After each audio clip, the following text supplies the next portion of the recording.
საუბრობდა.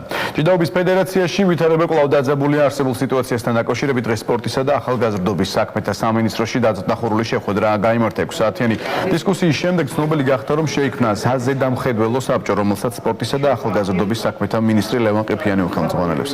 დღესვე ცნობილი გახდა, რომ საბჭომ ჭიდაობის ფედერაციის პრეზიდენტს ლუკა კურტანიძეს უკვე გადაუგზავნა ორ მწვრთნელზე, რომან რურუაზე და ზაზა თურმანიძეზე რეკომენდაცია, რათა ფედერაციის პრეზიდენტმა სასწრაფოდ დანიშნოს ახალი მწვრთნელი, რათა სავარჯიშო პროცესი დროულად დაიწყოს. შეგახსენებთ, ჭიდაობაში საქართველოს ეროვნულმა ნაკრებმა ვარჯიში პროტესტის ნიშნად რამოდენიმე კვირის წინ შეწყვიტა. აღნიშნულ საკითხებზე სასაუბროდ ლუკა კურტანიძე დღესვე შეხვდება ოლიმპიური კომიტეტის პრეზიდენტს ლერი ხაბელოვს.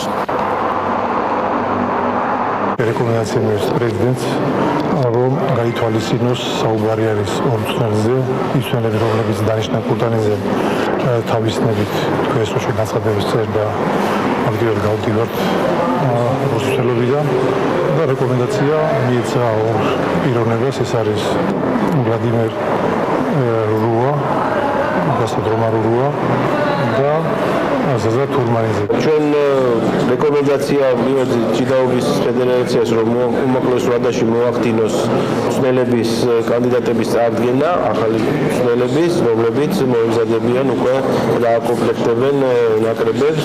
გადაწყდა ჩვენი მოქმედების გეგმა, ოქმის სახით გაფორმდა ეს ყველაფერი და მოგვს გავაცნობთ ახლა ნაკრები გუნდის წევრებს, მწვრთნელებს და მე ვფიქრობ, რომ ყველაფერი კარგად იქნება.